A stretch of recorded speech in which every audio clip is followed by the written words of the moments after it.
You're listening to the Pace Radio Network here at paceradio.net. The views expressed by the individuals during this broadcast are their own opinions, and they may not be the same as those of their group or other organizations they may be involved with. All medical advice during our broadcast is not a medical opinion and should be checked with your medical physician.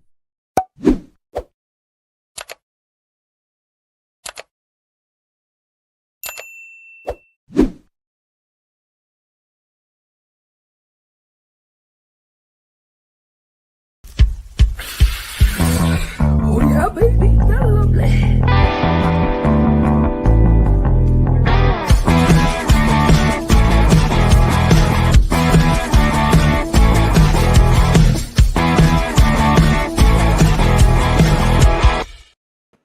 Good morning, it's March the 10th, and you're watching Psychedelics and Cannabis Educational News. Good morning, Rev Cindy. How you doing? Good morning, Al. I'm doing pretty well this morning. How about yourself? I'm not doing too bad myself. I'm doing all right. Can't complain, as they say. Other than the fact that I feel like I've got like 4 lights on me, 5 lights on me. But yeah, it doesn't look like your lights are on at all because of that sunshine, right? Yes, exactly. Eyewitness weather tells me today that it is sunny outside. Same here in Nova Scotia. You can't see it, but I got outside my office door. There's a big piano window, and the sun's just coming in through it. And it's cold but sunny, and I'm excited to get out in it after a while. Yeah, it's gonna be warm here today, like double-digit highs. So nice. Yeah, nice. yeah. Well, let's hope that keeps in Ontario for next Monday, because I land next Monday, and I'd like to land in some double-digit temperatures. I'm sure you would. I'll just let you know how it's going to be before the show's out. All righty. What do you say? We get on with the news? Absolutely. All right. First story is up.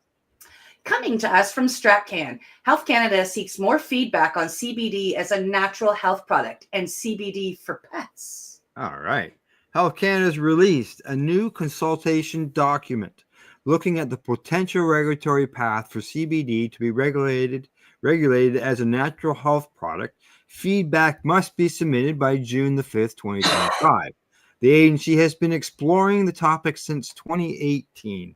Currently, Canadians can only access CBD products through Canada's Cannabis for Medical Use program, which only allows online sales, or through non-medical recreational stores, where employees cannot discuss medical effects. While there is no current legal pathway for natural healing products containing cannabinoid oil, Health Canada is proposing amending existing regulations that could create a pathway as a highly regulated medical ingredient that could be accessed without a prescription. It already can be accessed without a prescription. Health Canada also continues to explore regulating health products containing CBD under the food and drug regulations as non-prescription veterinary drugs. And there's more on this below. And again, super easy to get without a prescription. Well, that's the thing. You can just walk into a recreational store and get CBD products now. Bath bombs, topicals, you can get everything. Yeah, exactly. I've even been in a store that has a health wellness section. I went, wow, really? So, yeah. If allowed, natural health products containing CBD could not contain more than 10 parts per million of THC and would be required to undergo a full safety and efficacy assessment, including phase 3 clinical trials. Any activities with such products, from manufacturing, packaging, labeling, and importing natural health products containing CBD would require a special license. The import and export requirements of the Cannabis Act would apply also still to NHPCCs. I have something to say. I am like, it's hitting me as you were reading, like, right now, there is a massive gray area with CBD, like massive. You can walk into health and wellness shows, farmers markets, a lot of your local health and beauty stores, and they all have just gourds of CBD stuff.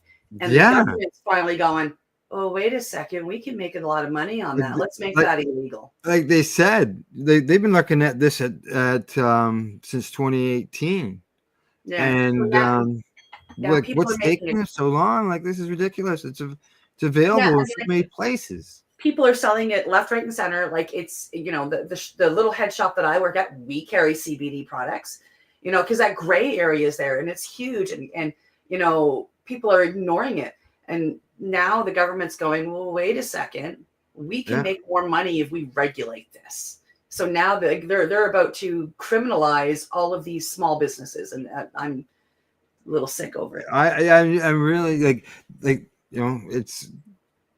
it's surprising that really to be going through this when it's so available now. Yeah. Like, The and those consultation. are legal products that are being sold in the legal store.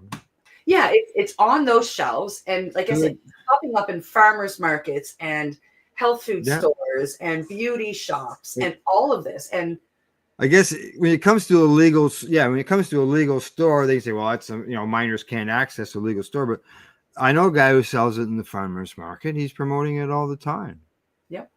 Oh yeah. I know of a health food store that had products it said CBD on it. When you read the label, it said hemp seed oil. Yeah. Well, there's hemp seed and CBD. CBD tincture is making, and CBD bath bombs are making huge. Like, I mean, like they're just showing up. I went to a kids cheer competition, Al, child's cheer competition. And there was a lady there selling CBD bath bombs, CBD lip chap, CBD, tincture drops, CBD to everybody. Yeah. Oh, I know. Yeah. I know. Okay, I could go on. I guess what they're trying to get to the point is having it so it's in regulation. They can put it in pharmacies as far as like out on the counter, like regular cough medicine. Which would be absolutely beautiful. I think that we as a consumer are way, way, way ahead of that, because it's already on shelves. That's just not. That's what I'd say it appears to be. Yeah. Right. Yeah. The consultation document also considers where such products could be sold, including pharmacies, health food stores, and online. Any advertising and promotion would need to be regulated by the FDA, hence they need money. Permitting CBD as medicinal ingredient in natural health products would require amendments to Schedule 2 of the Natural Health Products Regulations and the prescription drug list. You know what? What would help force the government to do is to recognize cannabis as medicine. If they put it on the prescription drug list, we're going to have a DIN number. That's right. Because now they don't have it as medicine. Nope. Right. So the federal government's External Science Advisory Committee also identified what they say are several gaps in scientific evidence that would need to be addressed in future product licensing applications. Those gaps include long-term safety and any possible interaction with other drugs, as well as impact on specific understudied communities like pregnant and breastfeeding individuals, older adults, indigenous peoples, people with underlying medical issues, and more. Now, Health Canada also encourages the industry to continue more clinical research on cannabis-based products and their derivatives, and notes that the approach to post-market safety monitoring of NHPCCs would be the same as for other similar risks of natural health products. For the potential for CBD as a product for pets, Health Canada is considering limiting veterinary drugs containing CBD to an oral dose of CBD of 0.2 to 2 milligrams per kg twice a day for treating pain associated with osteoarthritis in dogs. The agency says it would also consider further amendments to the PDL for CBD if additional evidence supports non-prescription statuses for that VDCC. The Federal Health Agency is asking for stakeholder feedback on several of the issues they highlight, which will be used to aid in their decision-making process. Health Canada has released several updates on this ongoing process over the years to look at CBD as a natural health product and or as a non-prescription veterinarian drug. And in 2022, Health Canada also released a report on health products containing cannabis in their forward regulatory plan 2024-2026, released earlier this year. Health Canada also said it intends to create a regulatory pathway for health products containing cannabidiol that would not require practitioner oversight. The 9-person expert panel report in 2022 included recommendations for some very limited forms of therapeutic CBD use for both humans and some dogs. In 2018, Health Canada completed a scientific review to determine if cannabis and its associated phytocannabinoids like CBD would be identified for non-prescription status. At the time, the agency determined there was not enough scientific evidence to do so.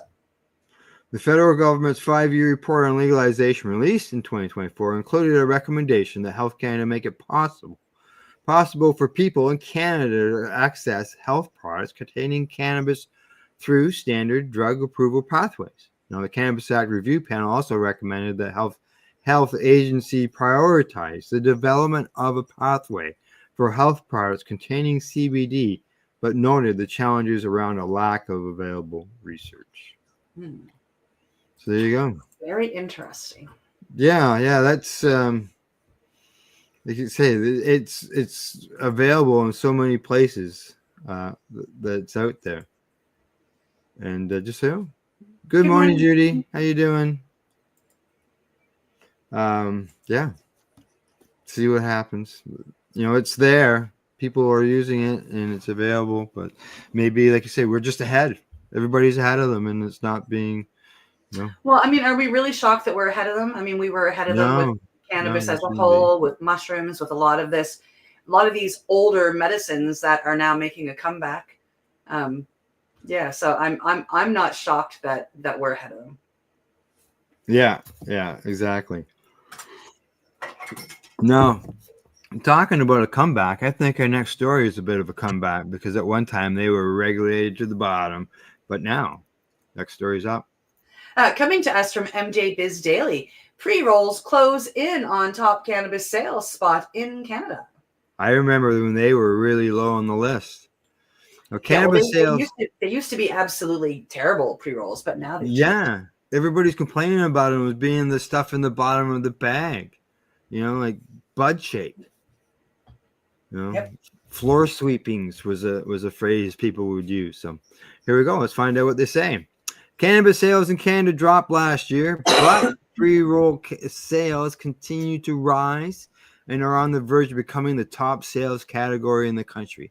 Flower sales dropped 9.3% in 2024, and edibles plunged 12% last year, contributing to a total cannabis revenue decline of 3.25%, according to Custom Cones. That's a U.S. report based on headset data. Sorry, cannabis and sales in Canada, says the U.S. My apologies.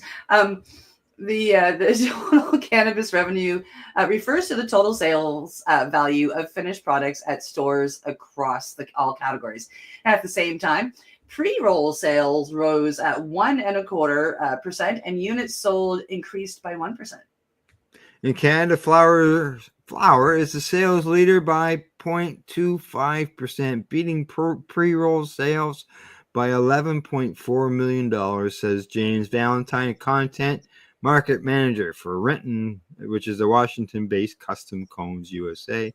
He says there is a heavy producer investment in Canada in pre-rolls. Goes on to say, of new products released last year, 40% of them were pre-rolls, followed by flower. U.S. pre-roll sales jumped nearly 12% between June 2023 and June 2024 as new markets opened. Now, in the American market, pre-rolls rank number 3 behind vapes, pens, and flower, according to Valentine. Now, Canadian cannabis consumers seem to prefer the convenience of pre-rolls during the warmer months. Yes, absolutely. I mean, like I just ordered from my LP, and I think I ordered a half an ounce in flower and everything else in pre-roll. For the 6 months between May and October, pre-rolls outsold flower by $33 million, peaking in July with a 3% sales lead. General Admission is the clear leader in the Canadian pre-roll market, outselling number 2 brand Shred by 250%. Wow. According to the Custom Cones USA headset report. Oh, hate to see the difference between them and the last one. Now, in 2023, General Mission products held 5 of the top 10 spots on the most popular products list. 3 of the top 5 of those all were infused and 4 were multi-packs.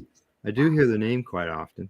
California-based Jeter, a newcomer to the Canadian market, landed on the number 4 spot in terms of market share. Interesting. These are the general admission and Jeter are things that we don't have here in Nova Scotia. So I've written them down because when I hit Ontario, I'm going to try to see if I can find them. We have the Shred, and they are most definitely one of my more favorite infused joints for sure. Adam Coates, who is the Chief Revenue Officer of Calgary, Alberta-based Decibel Cannabis Company, maker of General Admission, said pre-rolls are on the verge of overtaking flower as the dominant cannabis product in the market. You already see, especially in the summer months, where pre-rolls spike, he said. Ready-to-consume products are on trend for customers. They don't want to play around with it a lot to consume it. You know, it's so easy to pull a joint out of a package versus staying there in the wind and trying to roll a joint, right? Yep. Yeah. Yep. But the pre-roll market differs between provinces, Coates said. British Columbia, for example, has a 20% increment tax on vape products, he said. Yeah, they do. Even so, British Columbia experienced only a 0.45% growth in pre-roll sales year over year, while smaller markets such as neighboring Alberta jumped 5.6% year over year, and Saskatchewan 3.5%. Quebec, which is not tracked by Seattle headquartered cannabis analyst firm Headset, caps the THC content of all cannabis products sold at 30%. So infused pre-rolls aren't an option in the province. No. They don't. I'm not sure if they've accepted vapes yet, and they've only recently started, putting gummies on the shelf and stuff like that. The answer is on the next line. Yeah, Quebec. Here we go. Quebec also doesn't permit vape products, although the ban will be lifted this fall. So they're not competing with pre-rolls. We're seeing pre-roll growth in Quebec, but it's a different market, Coates said. Yeah, he goes on to say you don't get the same product assortment that you do in other provinces. Growth has slowed overall, Coates said, and pricing has flattened. Yeah. Flower is still the biggest category, and because of a step down of production, flower pricing is starting to come up, Coates said. That hasn't happened in a long time. Yeah, Chris Jones, president of the Toronto headquartered Cannabis Express, said pre-rolls rank among the retailer's top-selling products at its 14 stores in Ontario, especially with increasing popular infused joints that appeal to experienced consumers who want something more potent. Jones says that the demand extends beyond just the summer months, though many customers appreciate the ability to try different strains in smaller quantities without committing to larger flower purchases. Absolutely. Yeah. Yeah, in New Brunswick, where Cannabis Express operates 4 stores, pre-rolls also have demonstrated steady growth. But flower continues to dominate the market, which Jones attributes to the more traditional purchasing habits of many cannabis customers in the region. The pre-roll category benefits from strong local brands and a customer base that values high-quality pre-roll products, Jones says. The resilience of pre-roll suggests a shift in consumer preferences. Yeah. If this trend continues, we may see pre-rolls not only become Canada's top-selling cannabis product, but also drive further innovations in formats, sizes, and potency levels. Yep. Interesting. Yes. Well, I've been a pre-roll fan for 20 years. When I go someplace, or if I'm leaving for the day, or even if I'm home for the day, most days I will pre-roll my doobies for the day. Yep. In my container. I've been visiting you. I keep it in there. When you've been in rolling mode. I've sat on your deck while we've smoked joints, and you've sat there and rolled and rolled and rolled and rolled. And Yeah. when I roll, when I'm going for the day, I tend to do the same thing. If I'm going to be honest, like, I mean, like here in Nova Scotia, we only have 49 stores. They are in closets in the backs of our liquor stores, but there is one that I like to go to because its closet is actually at the front of the store. You don't have to walk through the whole store to get to the cannabis. They're only about a 20-minute drive away from me. So if I'm heading that way, I don't even bother. I walk in, they know me well. I have a list of what I like. And they're like, "Do you got your list today, Cindy?" And I'm like, "Yes, I do."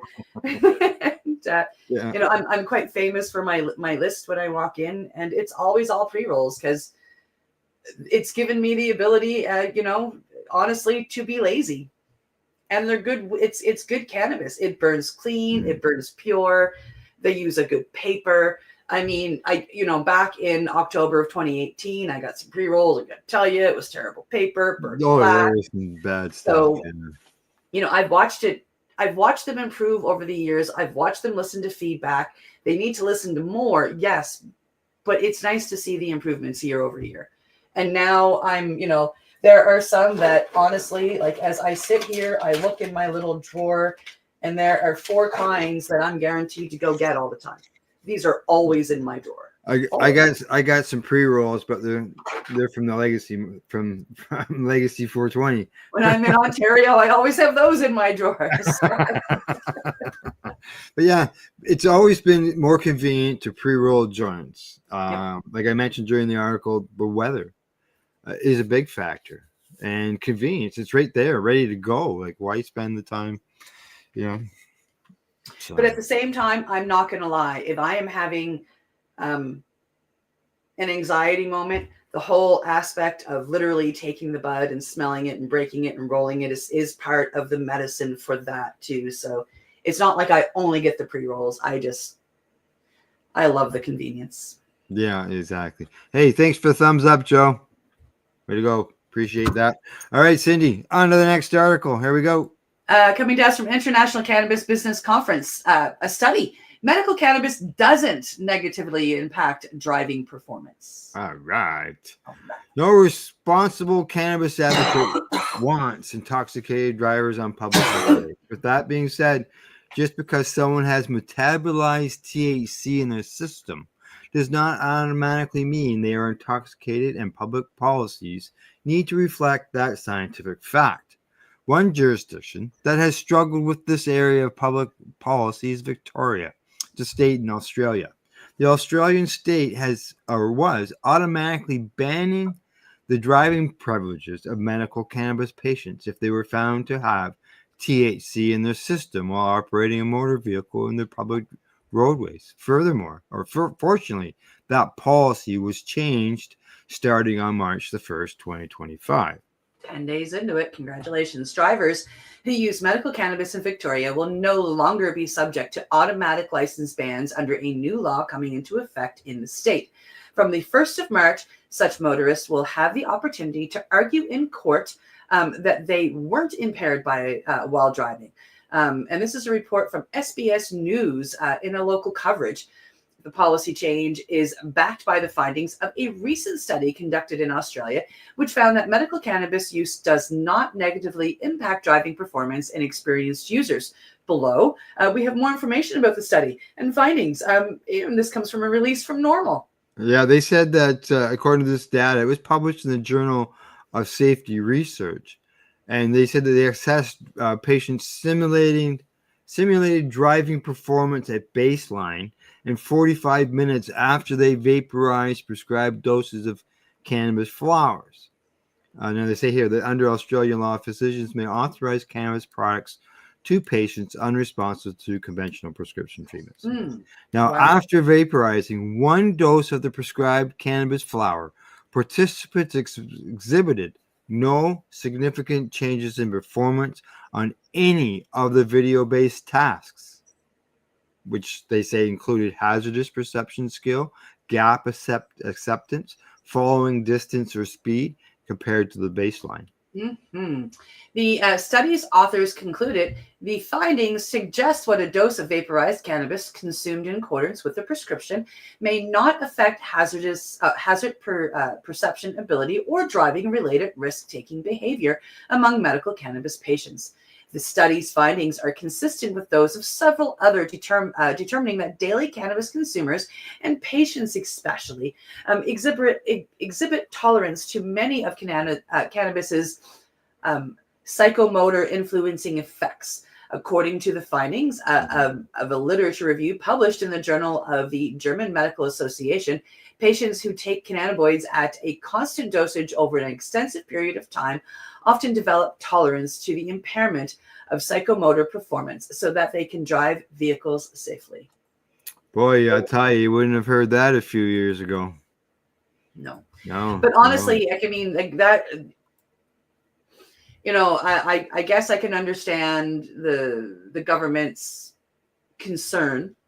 Yeah. But it's going to take studies, and it's going to take proof, and it's going to take people getting caught and fighting in court. Now, as they mentioned there, they talked about patients and regular consumers. Those people who are getting out there for first-time consumers, I could see a lot of those people you probably wouldn't want to be driving down the 401 at 100 kilometers an hour with, right? No, I mean, I use cannabis as a medicine. I use it on a daily basis, but that doesn't mean I forgot what it was like to be a new user. And one thing about cannabis over alcohol, or other prescription drugs. I mean, I was an addict to both. They give you courage. Honest to God, they numb all the fear, they numb all and they give you courage. I can do this. What do you mean I can't fucking drive? I can drive. Cannabis, on the other hand, allows you to see the truth. Even today, like if I'm sitting at my friend's place and we've done a couple hot knives and then we smoke a joint, I sit there and go, I'm not going anywhere for an hour. Because you're not getting me behind the wheel, dude. Yeah.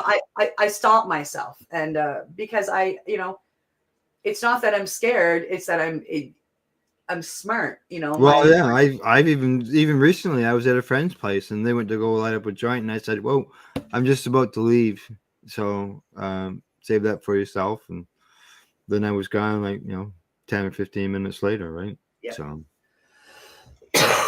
Yeah. No, and I think that. And I think that our education with the plant and using it over time gives us that experience and gives us that knowledge.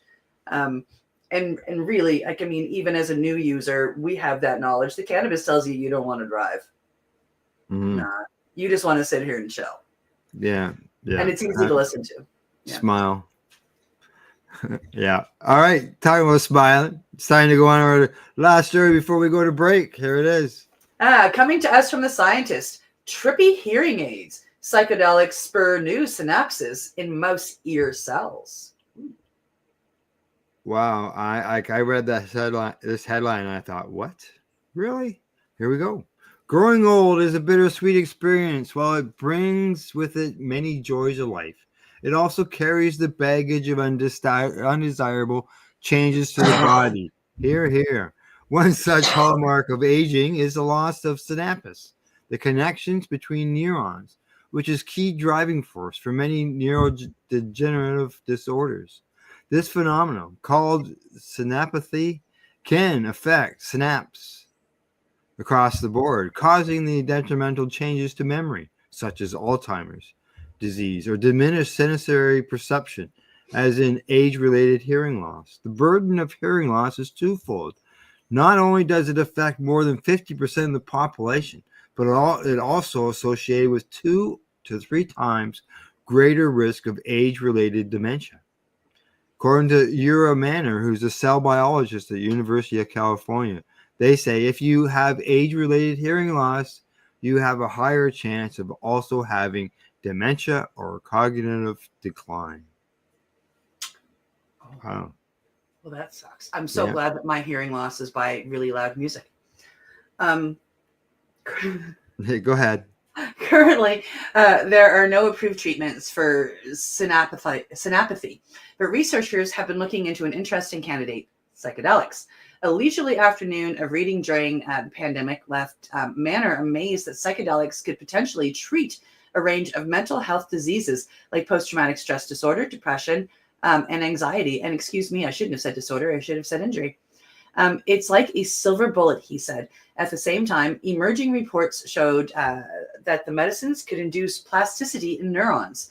On digging a little deeper, Manor found a conference report from the 1960s that showed enhanced hearing in people after they consumed LSD.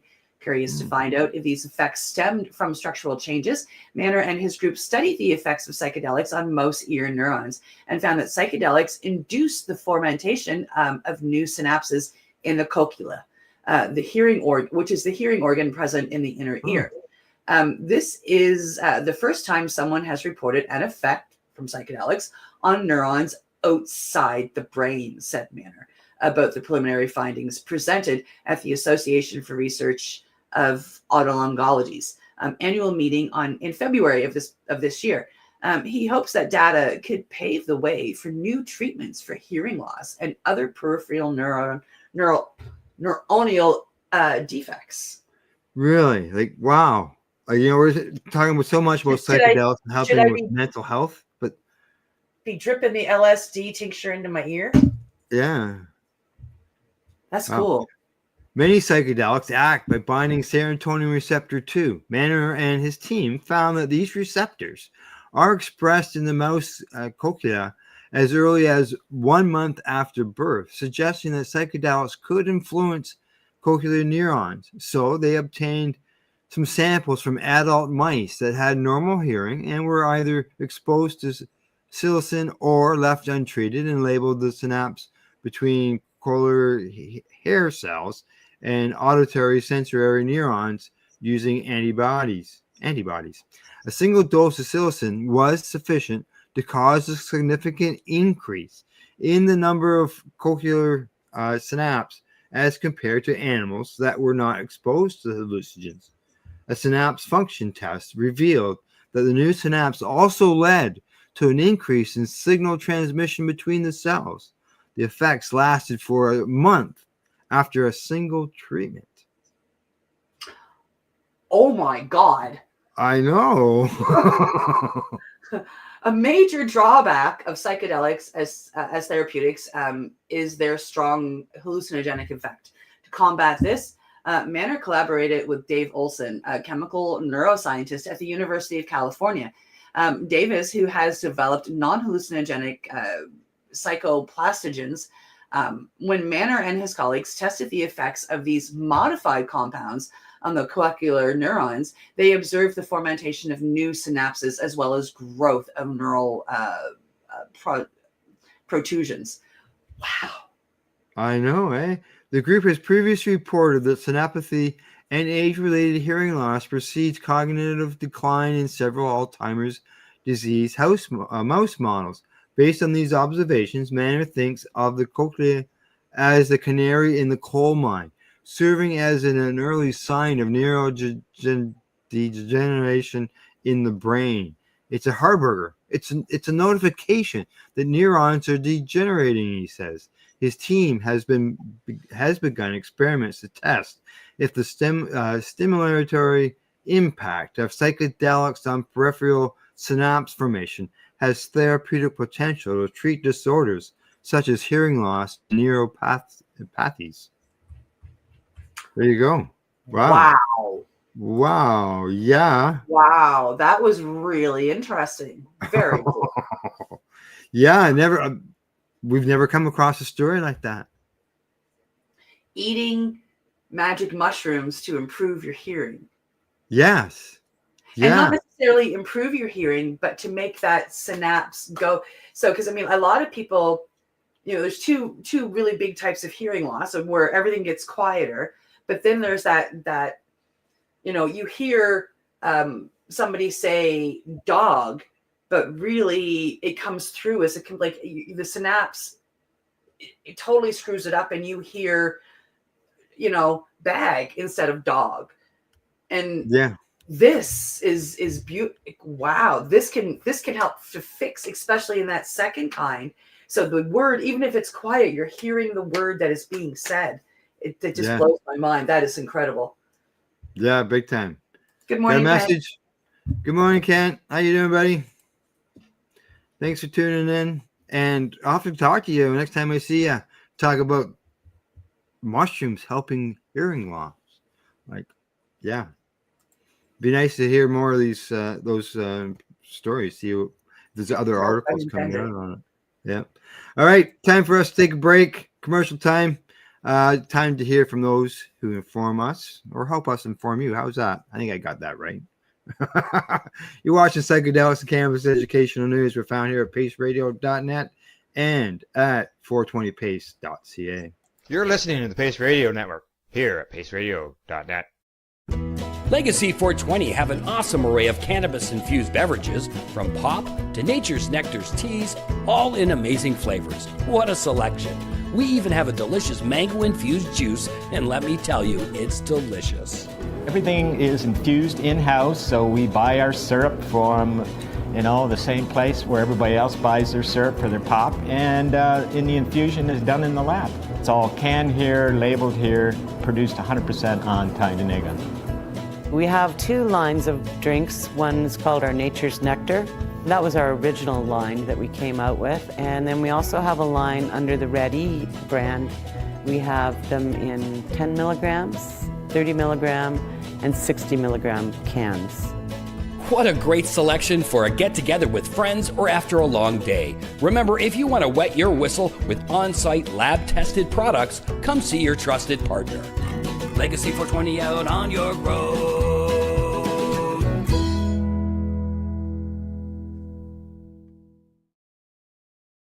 Campbellford Lifestyle Shop. Open Monday to Friday from 10 till 7 p.m. or by chance. Check out our flags, our t-shirts, plus our hats, and look of that supply of rolling papers, plus much more. We've got bongs and your favorite herbal vaporizers. Look at all the incense we have, as well as for those who collect knives, check out these knives in our collection. And while you're here, stop in to see Shay at the piercing room, where you can get poked by Shay. Daily deals, check them out. Campbellford Lifestyle Shop, 17 Bridge Street West, Campbellford, Ontario. Limestone City Hydroponics is Kingston, Ontario's hydroponics shop. Take your growing to the next level and create the optimal environment with a tent kit, or maximize your yield with an ebb and flow flood table kit. Either way, Limestone City Hydroponics has more sizes and options to fit your needs. Are you looking for the power of the sun that adapts to your budget? Then look no further, as they have professional grow lighting. They have indoor grow systems that are easy and cost effective, with many options to fit your living space and lifestyle. Cultivate your growing potential. We have everything you need to succeed. And if you can't make it to the store, they offer local delivery to the greater Kingston area. Remember, when you're looking for experts to help you grow, then look no further than the locally owned Limestone City Hydroponics, 105 Sunderland Drive in Kingston, Ontario. Call them at 613-548-0420. Rerolled Saturdays. Check it out. Nothing but non-stop cannabis and psychedelic programming. Find it at 420pace.ca. You're listening to the Pace Radio Network here at paceradio.net. Hey, we're back, ready to bring you some news. What do you think, Cindy? I think we've got 4 more stories. 4 more stories to go, right? And here we go. First one up. Coming to us from StratCan, Canadians list cannabis legalization as Trudeau's crowning success. New polling data shows that Canadians rank cannabis legalization as Justin Trudeau's top accomplishment in his nearly 10 years in office. The online poll conducted and presented by the Angus Reid Institute took place from March 4th to the 6th among a representative randomized sample of 1,850 Canadian adults who are members of the Angus Reid Forum. Just over half of Canadians, 52%, listed cannabis legalization as an example of policy success by the Trudeau Liberal government, higher than the public's view of the Trudeau's government handling of COVID, which sat at 47%. and the response to Russia's invasion of the Ukraine, which is sitting at 46. Younger Canadian men between 18 and 35 were more likely to consider cannabis legalization a successful policy at 66%, but support decreased with age. Men aged 55 and older were least likely to say the same, sitting at about 40%. I would say probably because the older group was more entrenched in the legacy way of doing things and everything. Absolutely. Yep. Yeah. Now, women showed a similar spread of support with more support among the 18 to 15 crowd. That was at 59%. Then the 55 plus crowd at 46%. For Canadians who listed cannabis legalization as a failure, a similar trend among age groups emerged, with 30% of the Canadian men aged 55 plus saying it was a policy failure, while 27% of women aged 55 and up said the same. Only 16% of men aged 18 to 34 said cannabis legalization was a failure, and 17% for women in the same age group. Interesting. Unsurprisingly, those who supported the Conservative Party were overwhelmingly not supportive of cannabis legalization, while Liberal and NDP voters, and to a lesser degree BQ voters, were supportive. The Conservative Party of Canada opposed cannabis legalization on principle as the legislation was being debated in Parliament in 2017 and 2018. All party members voted against legalization except for one Conservative MP, who was Scott Reid out of Ontario, who says the party punished him for breaking ranks over the bill. Cannabis legalization had the highest net assessment among all potential party voters, followed by the expansion of social safety net like the child care benefit, dental care coverage, and more, as well as response to ongoing conflict in Ukraine, Canada's handling of COVID-19, and promoting equity among women. At a provincial level, support for cannabis legalization was highest in Atlantic Canada, Ontario, BC, Quebec, and opposition to cannabis legalization was highest in Saskatchewan, Manitoba, and rural Canada in general. Trudeau recently announced he was stepping down, and they picked a new leader last night. Just over 1 in 20 adults, that's 5.7%, reported daily or almost daily use of cannabis in 2024, which is down from 6.5% the year earlier. So, yeah, down, not up. Didn't level off or anything. So, yeah, I figured that might be the biggest thing that people would say. Radio. On to the next story. Here we go. Coming to us from Marijuana Moment. Coating dentures with CBD can help prevent oral infections, government-funded studies shows. This headline grabbed me like the one with the mouse ears. With the mouse and hearing. Yeah. What?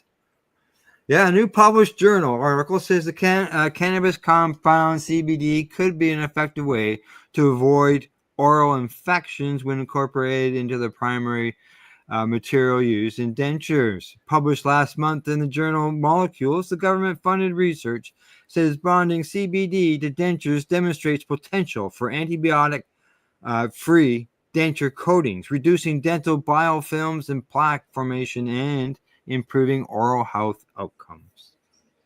Well, this is interesting. To study the properties of CBD in dentures, researchers incorporated the cannabinoid into a type of plastic known as poly, which the paper explains is the primary material for dentures due to its favorable physical and aesthetic qualities. Researchers then tested antimicrobial activity against 3 types of bacteria listed here. Results showed that the CBD denture coatings had significant bacterial effects against so-called gram-positive bacteria. In terms of gram-negative bacteria, which are typically more resistant to antibiotics, the CBD coating was ineffective against free-floating so-called planktonic gram-negative bacteria, but effectively eliminated communities of bacteria known as biofilms. Biofilm studies revealed 99% reduction in biofilm growth of both gram-positive and gram-negative bacteria on CBD-infused PMMA compared to standard PMMA, the report says. It goes on to say that the CBD disrupted bacterial cell ways, causing lysis or the breakdown of the cell itself. In summary, authors wrote biofilm studies show PMMA/CBD coatings were effective in extracting all the pathogens on their surface. Wow, that's interesting. This study showed that CBD can be incorporated into materials, enabling antibiotic-free dentures for preventing dental biofilms and reducing dental plaques. In some cases, the differences between CBD-infused plastic and normal PMMA were striking. For example, growth of the bacteria S. agalacti on untreated PMMA was significantly 10,000 times greater compared to the CBD treated sample. The addition of CBD in the coatings provided 99% reduction in Asteroris and E. coli biofilms, and 99.99% reduction in S. agalactic biofilms, the report says. It almost looks like algae. The paper appeared in a special issue of Molecules dedicated to the antibacterial application of so-called intelligent polymer materials and was federally funded by the Natural Sciences and Engineering Research Council of Canada. Wow. This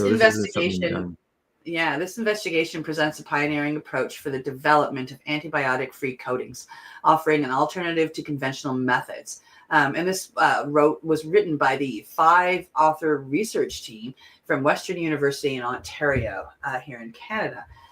One area in need of further study is how to craft coatings that can release anti-biofilm agents in a controlled, sustained manner, authors note. This sustained release will maintain effective concentrations of the CBD over an extended period, maximizing their ability to disrupt biofilms and eliminate bacteria within them, they said. Well, we should put CBD in the cleaners as well. Yeah, for sure. Put it in our toothpaste. In the study, researchers found a burst release of CBD for the first 12 hours, followed by a steady release into the surrounding environment in vitro afterwards. Future research should also examine why the CBD coating was ineffective against planktonic bacteria, but successfully eradicated biofilms of the same bacteria. Further investigations on the gene expressions involved in biofilm maintenance, development, and maturation of factors associated with EPS synthesis and CBD could be studied to better understand its anti-biofilm mechanisms.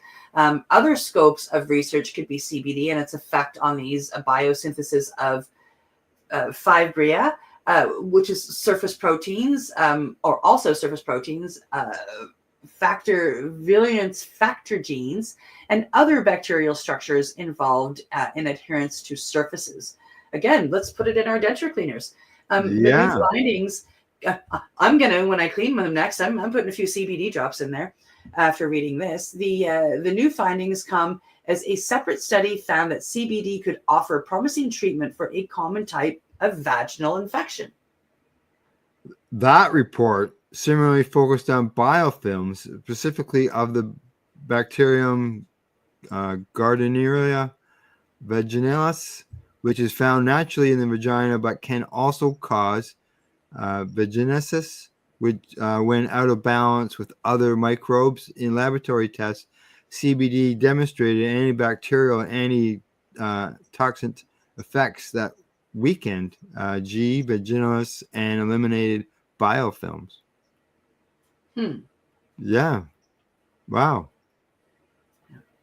Our study shows that CBD exhibits antibacterial and antibiofilm activities against G. vaginicillus clinical isolates, the paper said, and is thus a potential drug for the treatment of vaginosis caused by this bacterium. Another recent paper published in the Journal of Pharmaceuticals found that CBD could be a useful addition to certain skin products, given its anti-aging and antioxidant properties, as well as evidence that it may speed the healing of wounds. No shit. Overall, we suggest that CBD exhibits many potential characteristics that can be used to develop topical cosmetical products such as sun protection products, hair care products, or wound healing products. The study said, noting that low concentrations of cannabinoid were also not toxic to cells during short-term treatment. A report published last autumn by university researchers in India and Thailand found that cannabis oil containing CBD may also help promote the healing of skin wounds, writing that it offers promising benefits despite a need to better optimize product formulations. Wow. I something we've known for years. I'm blown away that they're finally catching up. The same as I was with the hearing aid, talking about CBD before. I'm just blown away that they're finally, wow. That study looked specifically at how cannabis oil can reduce so-called reactive oxygen species, ROS, during the healing of wounds. Those chemicals play a crucial role in wound development by causing cell and tissue damage, it explained. Increased ROS levels can hinder wound healing by exacerbating inflammation and cellular damage, said the paper. CBD's antioxidant properties mitigate these effects, fostering a more conducive environment for tissue regeneration. Yeah, and another paper published last July in the Journal of American Academy of Dermatology found that applying CBD-infused lotion to the skin appeared to be tied to lower risk of damage from exposure to ultraviolet rays. Researchers at the George Washington University, Northwestern University, the University of Miami, and the Center for Clinical and Cosmetic Research wrote that 21% of those who used CBD cream had less damage than the control group that received a placebo. Another 47% had comparable damage, and 11% showed better results after taking the placebo versus the cannabis lotion. The possible benefits aren't limited to human implications. Exactly. A separate study published in the journal Frontiers in Veterinary Science last year concluded that cannabis appears to be a viable alternative treatment option for dogs suffering from a common skin disease, especially if they experience adverse side effects from conventional steroid therapies. That study detailed the efficacy of full-spectrum CBD oil on a dog with the autoimmune disease discoid lupus, or DLE. The condition, which causes hair loss and redness that could progress to lesions, is typically treated with steroids and other medications that can put a strain on a dog's liver. A veterinarian prescribed a full-spectrum oil with a 2-to-1 THC-CBD ratio, which was administered orally, at first 1 drop per day for 3 days, and gradually increasing it until the optimal dose for symptom control was identified. Within a few weeks, the dog exhibited significant improvements in dermatological signs, accompanied by a concurrent improvement in liver function, the study says.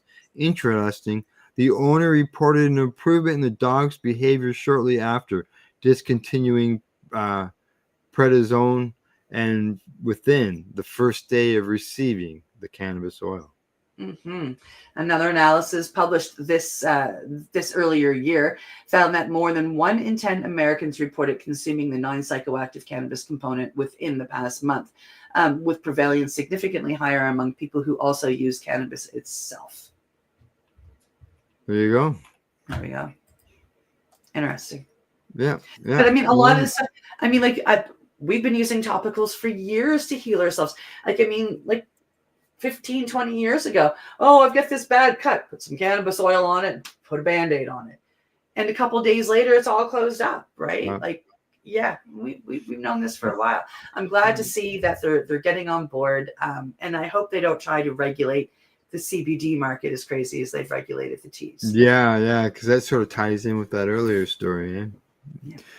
All righty, here we go. Story number 7. Yeah, coming to us from the Charlatan. First cohort reflects on decolonial approach to University Ottawa's psychedelic master's program. Degree. Lois Bellew's lifelong dedication to studying psychedelics is not fueled purely by his enjoyable experimentation with drugs. It's also driven by the wake-up call he had following a dangerous experience which almost ended his life. He says, I started exploring psychedelics when I was about 17. recalling the initial years of the journey. He says, I was just very curious. Mhm. For the next few years, he said his psychedelic experiences were pleasant, but he eventually became attached to those sensations. I ended up taking too much and having a very dangerous psychotic experience that almost ended my life, he said. And that was a wake-up call for him. Bellew is now the founder of Sagea, a non-profit organization aiming to educate people on the safe consumption of psychedelics. The lack of education around how to safely experiment with psychedelics, especially as a young person, is also the motivation driving Bellew's research of his master's in psychedelics. Bellew is part of the first cohort of the University of Ottawa's Psychedelics and Consciousness Studies master's program. It launched in September 2024, enrolling 11 part-time and 4 full-time students. The inaugural one-year program is halfway finished, with the first cohort of students set to graduate this spring. Along with its practical learning component, which allows students to travel to various psychedelic retreats, the program offers mental health, harm reduction, spirituality, and psychology courses that complement an interdisciplinary understanding of psychedelics. Professors and authors alike are rethinking the historical narratives around psychedelics, encouraging Eurocentric perspectives, and working to decolonize psychedelic discourse by recognizing historical and current Indigenous knowledge. Created in collaboration between the university's Faculty of Social Science and Faculty of Arts, the Psychedelics and Consciousness Studies Master Program was launched to advance research in the therapeutic potential of psychedelics. It's said to be the first of its kind here in Canada. Monica Williams, who's the co-director of the program, said its launch has been fantastic so far. Yeah, she says the students are wonderful. They're amazing, and it's really just been delightful teaching them. Now, the creation of a new program doesn't come without its challenges.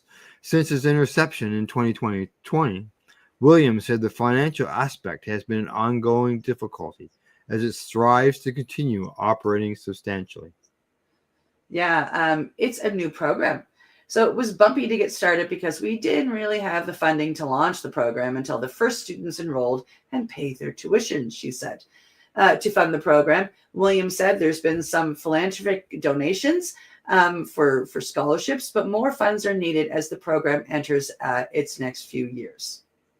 Now, Adam Garsko, lead coordinator of the master's program, said in an email to the Charlton that the tuition for a full-time student is $30,000, while part-time students pay $32.50 per course. There is no variation in cost for international students. Despite educational efforts to shed light on psychedelics, Canadian law has not yet caught up. Psychedelics remain illegal in Canada unless authorized by Health Canada, whether through insurance, license, exception, or under regulations. Yeah, we missed a paragraph up here earlier. It's a professionally priced program, they said, just before all that, which means it's not affordable for a lot of the people. And they're looking to hopefully get more scholarship money so they can make it more accessible for everybody. It's $30,000 for a one-year course. Yeah, big bucks. That's for sure. But I mean, like it's worth it. The course that I took down in Mexico was half that. But still, that's expensive for a one-year course, right?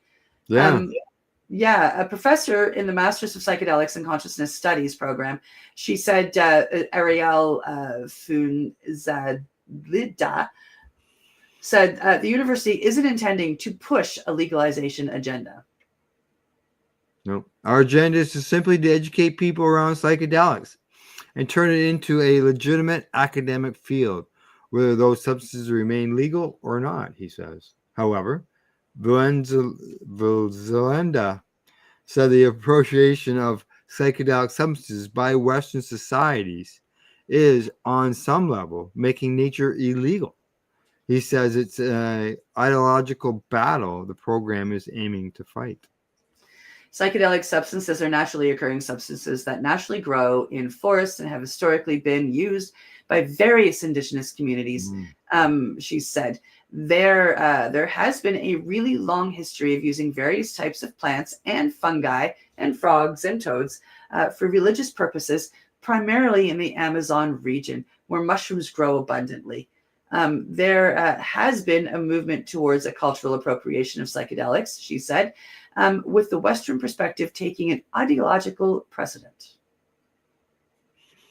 Yeah, and I lost. There we are. Western doctors and scientists become figures of authority that then proclaim whether these medicines work or not, while at the same time, these particular plants have been ritualized by religious experts and healers. And now he also described this tension as a clash in knowledge systems. Yeah, Absolutely. Yeah. yeah. There is a colonial aspect to the suppression of naturally occurring psychedelic substances, he said. Now we see a different type of colonization, which is a colonization around knowledge claims, as in who has the authority to say what these types of plants can actually do. Others share the same sentiments, adding psychedelics don't exist in a vacuum without cultural context. They exist as part of the planetary system, and they help us realize that we are part of that planetary system. We are part of the web of life, he says.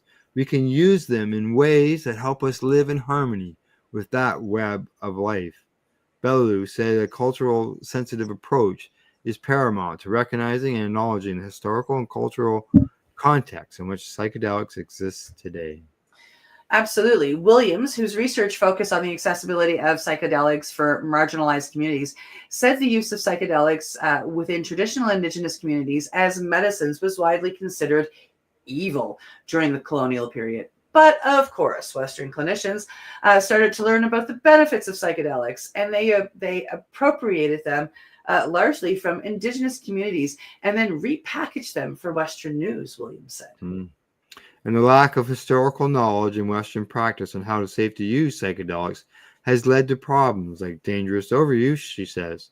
We've added difficult relationships with psychedelics in Western culture because I think in a lot of ways, they aren't properly respected for their healing power, she says. Indigenous communities consider them sacred, and we consider them party drugs.